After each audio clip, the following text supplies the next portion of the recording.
माननीय मोदी जी, कई बार आपसे पहले भी निवेदन किया है, आप यूक्रेन से, इजराइल से, पता नहीं कौन से हमास के किसके आपने युद्ध रुकवाए, मगर बांग्लादेश में हिंदुओं की हो रही हत्याओं को आप रुकवा नहीं पाए। इसी के कारण से साधु संतों को अपने हाथ में यह बीड़ा उठाना पड़ा। साधु संतों को रोड पर चलकर आपकी यात्राएं निकालनी पड़ी। जो कथावाचक कथा करते थे, आज रोडों पे आकर धर्म संसद करने पर मजबूर हुए। वो जो इन्होंने पाकिस्तान में किताब पढ़ी है, आतंकवादी किताब जो है, वही इन्होंने अफगानिस्तान में पढ़ी है, वही आतंकवादी पढ़ रहे हैं, और वही हमारे देश के मुसलमान ये किताब पढ़ रहे हैं, तो वो आपके भाई कैसे हो गए? जो हो रहा है आज भारत देश में, मुस्लिम इलाका क्या होता है, संवेदनशील इलाका क्या होता है। आज अगर संवेदनशील इलाका है तो कल तो पूरा भारत ही कब्जा कर लेंगे। आप 2 बच्चे पैदा कर रहे हो डॉक्टर इंजीनियर बनाने के लिए, बगल वाला 20-20 बच्चा पैदा कर रहा है कि वोट बैंक पॉलिटिक्स से इस देश का डेमोग्राफी बिगाड़ेगा और इस देश को कब्जा करके इस्लामिक राष्ट्र बनाएगा, जैसे 56 और 57 देश बनाए। नमस्कार, मैं हूं राजेश भसीन और आप देख रहे हैं संवाद नेशन। इस वक्त मैं खड़ा हूं जूना अखाड़े के मुख्यालय में। जैसा कि आप सभी को मालूम है, यहाँ 3 दिवसीय विश्व धर्म संसद हो रही थी, लेकिन यहाँ के प्रशासन और पुलिस ने ज्यादती करते हुए यहाँ पर इस धर्म संसद को रोक दिया। तमाम सनातनी योद्धा जो पूरे भारत से आए हैं, कोई देश की राजधानी दिल्ली से आए, कोई असम से आए, कोई गुजरात से आए, कोई पंजाब से आए, जम्मू और कश्मीर से भी यहाँ पर लोग एकत्रित हुए हैं। इनके मन में एक पीड़ा है, क्या वजह थी, क्यों प्रशासन ने इस धर्म संसद को रोका? मेरे साथ एक युवा साथी खड़े हैं जो पेशे से डॉक्टर है। सबसे पहले मैं आपका नाम जानना चाहूंगा। जी, मेरा नाम डॉक्टर प्रकाश है और मैं गाजियाबाद से हूं, और आपके दर्शकों को और आपका मेरा प्रणाम और नमस्कार। डॉक्टर साहब, मैं ये जानना चाहूंगा, आज आप इस धर्म संसद में हिस्सा लेने आए थे और आपके मन में एक आकांक्षा थी, जो बांग्लादेश में हमारे हिंदू भाई बहनों पे अत्याचार हो रहा है, उसके लिए धर्म संसद बुलाई गई थी, उसके लिए विचार विमर्श के लिए। तो प्रशासन को क्या परेशानी थी जो इस धर्म संसद को रुकवा दिया? या तो मैं तो एक ही बात बोलूंगा, हो सकता है प्रशासन को उस गिने चुने लोगों का भय होगा कि कहीं हमारी धर्म संसद पे अटैक ना कर दे, उनकी सरकार कहीं लचक चरमरा जाए। मैं आपसे एक ही बात बोलूंगा कि आज 2024 में ऐसी धर्म संसद निकल रही है जब हमारे लोगों पे अत्याचार और नरसंहार हो रहा है। सिर्फ उनका अपराध क्या है कि वो हिंदू हैं। आज अगर भारत के लोग ये समझ रहे हैं कि आज हम ये जाति के, कोई जाट है, कोई गुजर है, कोई बनिया है, कोई दलित है, कोई ये अपने आप को बांट रखे हैं, क्या बांग्लादेश में लोग नाम पूछ रहे हैं आपको मारने से पहले? वो तो सिर्फ पूछ रहे हैं कि हिंदू है, अपराध यही है। आज हम एक एकता का मिसाल पेश कर रहे हैं कि हम उनके लिए आवाज़ उठा रहे, संगठित हैं। तो सो कॉल्ड हमारी सरकार, जिनको हम चुन कर लाते हैं, जिनको मर दर के हम वोट देते हैं, भाजपा की है। आज भाजपा राज्य में अगर ये हाल हो रहा है कि 2024 में हम अपनी यात्रा नहीं निकाल पा रहे, तो आपको क्या लगता है 10 साल बाद आप माइक लेके इंटरव्यू ले पाओगे? आपका तो बहुत पुराना हिस्ट्री है, इतना आपने न्यूज इंटरव्यू किया है, कौन से आपने दंगे देखे हैं, तो आने वाला भविष्य तो आपको भी पता होगा। हम जो आज खुल के बोल पा रहे हैं, मैं कसम से बता रहा हूँ, 10 साल बाद ना हम अपने कमरों में एक वीडियो बनाने से डरेंगे कि बगल वाला आकर हमें मार ना दे। क्यों? क्योंकि बगल वाले से हमें खतरा है कि वो शांति प्रिय एरिया हो रहा है। आज भारत देश में मुस्लिम इलाका क्या होता है, संवेदनशील इलाका क्या होता है। आज अगर संवेदनशील इलाका है तो कल तो पूरा भारत ही कब्जा कर लेंगे। आप 2 बच्चे पैदा कर रहे हो डॉक्टर इंजीनियर बनाने के लिए, बगल वाला 20-20 बच्चा पैदा कर रहा है कि वोट बैंक पॉलिटिक्स से इस देश का डेमोग्राफी बिगाड़ेगा और इस देश को कब्जा करके इस्लामिक राष्ट्र बनाएगा, जैसे 56 और 57 देश बनाए। यकीन मानो, आज हम लोग किसी भी प्रोफेशन से, चाहे हम कई अलग अलग स्टेटों से आए हुए हैं, प्रोफेशन हमारा कुछ भी है, हमारे आने का एक ही उद्देश्य और एक ही संदेश है जो मैं हर जनता के लोग जो देख रहे हैं उनको देना चाहता हूं। आज आपके पास समय है बोलने का, आज आपके पास समय है करने का, आवाज उठाने का, वरना आने वाले टाइम में तुम्हारी पीढ़ियां ना इतनी थूकेंगी ना, और जब तुम मर जाओगे तो तुम्हारे फोटो पे जूता का माला चढ़ाएंगी कि ये मेरे नपुंसक पूर्वज थे, कि जिनको लड़ना चाहिए था तो चुपचाप घर में बैठे रहें और ज्ञान और उपदेश देते रहें। नहीं, आप तो यहाँ पर लड़ने आए हैं, यहाँ पर अपनी बात कहने आए थे, लेकिन यहाँ पर उत्तराखंड के अंदर भाजपा की सरकार है जो अपने आप को हिंदूवादी सरकार कहती है, और यहाँ के जो मुख्यमंत्री उनके पीछे लगता है पुष्कर धामी धाकड़। क्या यही धाकड़ता वो दिखा रहे हैं ये विश्व धर्म संसद रोककर? विनय जी, मैं आपसे पूछना चाहूंगा, क्या कारण है, भाजपा किस वजह से इस धर्म संसद को रोक रही है, रुकवा ही दिया है? देखिए, उनका रुकवाने का साफ साफ यही है कि वो चंद मुट्ठीबंद जो जिहादी हैं, मानसिकता वाले लोग, उनको खुश करने का ये प्रयास है।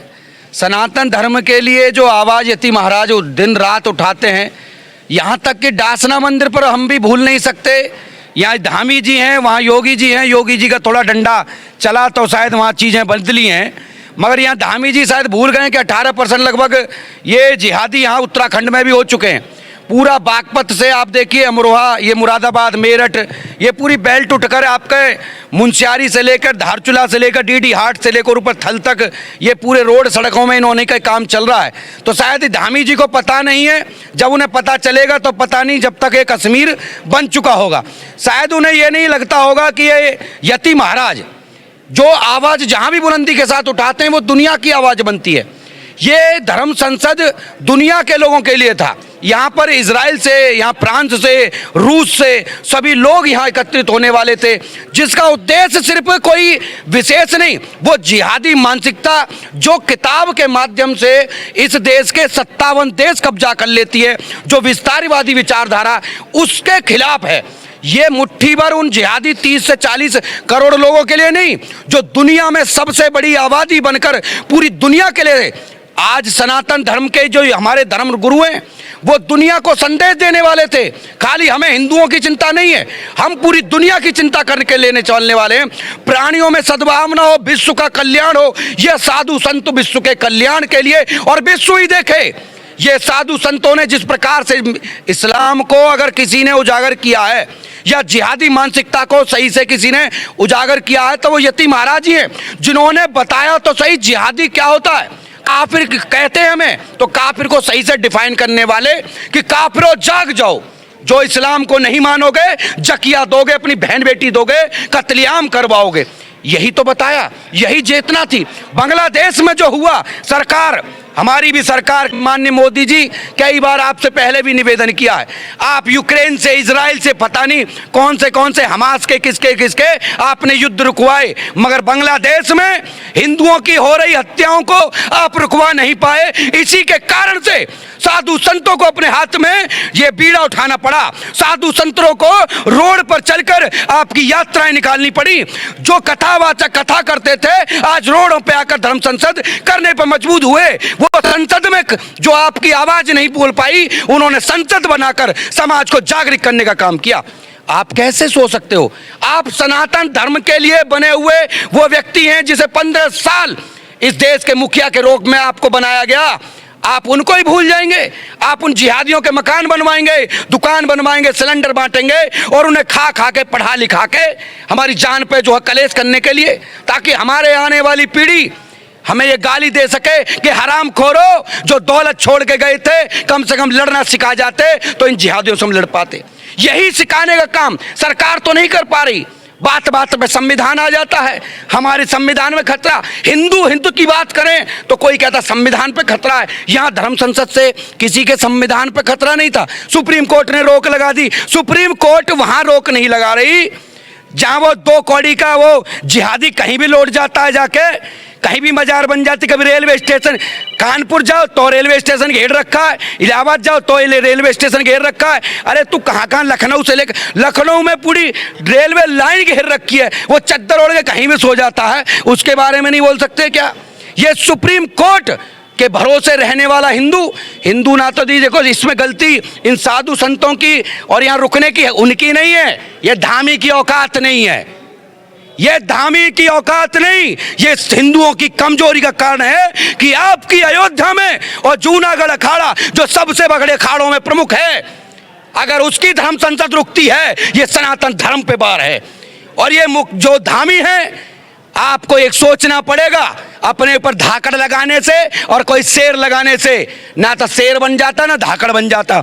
समाज और राष्ट्र और धर्म के लिए अपनी गर्दन कट जाए तब धाकड़ बनता है। बाबूजी कल्याण सिंह ने अयोध्या राम मंदिर बनवाने के लात मार दी मुख्यमंत्री की कुर्सी को, और आप अपने संसद नहीं करवा पाए। अरे किसी की मजाल क्या थी जो इसको रोक जाती? अपने ही गद्दार निकले ना, दिक्कत तो यहां थी। तो इसलिए मैं कहना चाहता हूं, सनातनी योद्धाओं, आज जाग जाओ, पढ़ाओ लिखाओ मत, मगर योद्धा बनाओ। जो कमा रखा है उसे बचाने का उपाय ढूंढो, और हो सके तो कम से कम जिस प्रकार से स्कूल भेजने का प्रयास करते हो उस प्रकार से मंदिर भेजो, अपने शक्ति केंद्रों को मजबूत करो। ये साधु संतों को चोर डकैत कहने वाले लोग भूल जाते, वो 5 साल की बीवी से शादी करने वाला, उसके बारे में किसी की हिम्मत नहीं है। हाथ जोड़ रहा हूं, निवेदन कर रहा हूं, जाग जाइए, वरना खतना और जकिया देने के लिए तैयार रहना। आपने हिंदू योद्धा की बात करी, मैं एक ऐसे हिंदू योद्धा से आपको मिलवाना चाहता हूं। ये युवा है, इनका नाम है अन्नू चौधरी। हिंदुत्व के लिए आवाज उठाने के लिए गाजियाबाद पुलिस ने इनको जिला बदर कर दिया। इन पे अनगिनत मुकदमे लगवा दिए गए हैं। यानी जिला बदर, जिला से बाहर रहने का आदेश है कि आप यहाँ पर रहेंगे तो आप सांप्रदायिकता फैलाएंगे, आप अशांति फैलाएंगे। मैं अन्नू जी आपसे ये पूछना चाहता हूँ, यति महाराज की आवाज को हमेशा दबाया जाता है, जब वो डाफना मंदिर से बाहर निकलते हैं उनको नजरबंद कर दिया जाता है, लेकिन दूसरी तरफ बरेली का भड़काऊ मौलाना तोकीर रजा 25,000 लोगों की मजलिस लगाता है। देश के प्रधानमंत्री को यह दावा करता है कि मैं देश के प्रधानमंत्री से कलमा पढ़वाऊंगा। असुद्दीन ओवैसी का छोटा भाई मां सीता के बारे में अपशब्द कहता है, माता कौशल्या के बारे में कहता है और 15 मिनट का समय देता है चैलेंज करते हुए।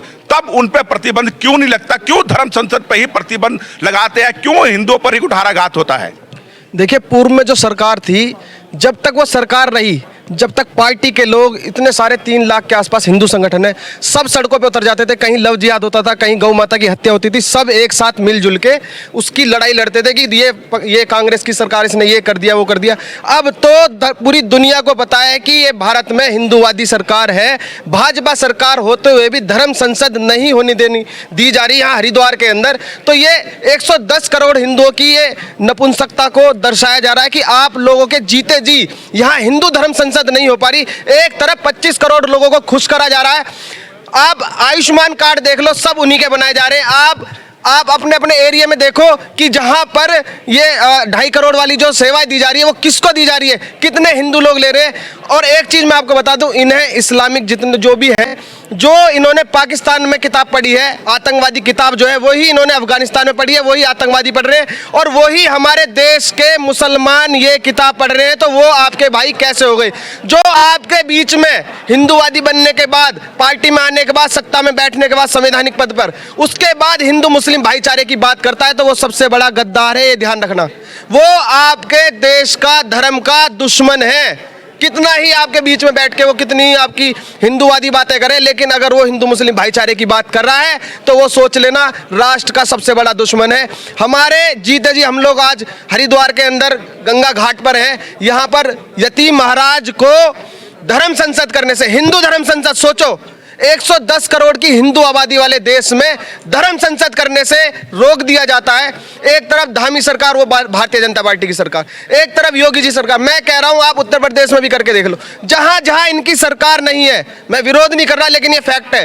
हिमाचल प्रदेश में एक जिहादी को जो गलत काम कर रहा है, जो जिहाद फैला रहा है, चाहे वो दुकानदार हो, चाहे वो लव जिहाद कर रहा है, सबको खदेड़ा जा रहा है। क्योंकि वहां सरकार किसकी है? किसकी सरकार है? कांग्रेस की सरकार।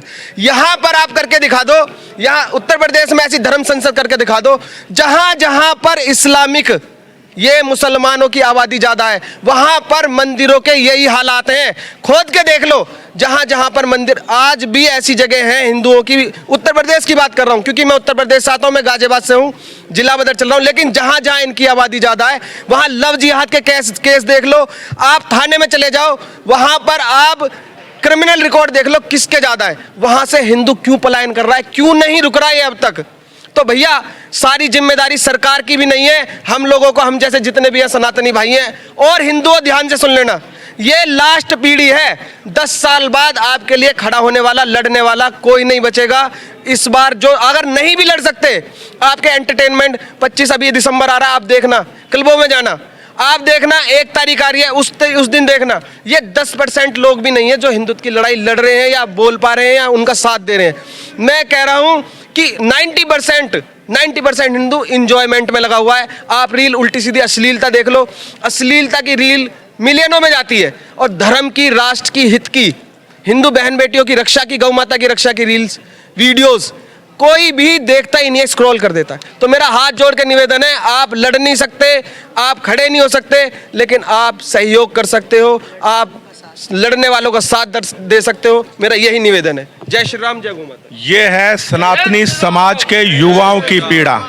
आज धर्म नगरी हरिद्वार के अंदर, जूना अखाड़े के मुख्यालय के अंदर, जेएनयू के अंदर पुलिस बगैर परमिशन के नहीं जा सकती, लेकिन धार्मिक नगरी, जो सबसे बड़ा धर्म का केंद्र है, आस्था का केंद्र है, सबसे बड़े अखाड़े, जूना अखाड़े में आकर पुलिस धर्म संसद को रुकवा देती है। बहुत बड़ी विडंबना है।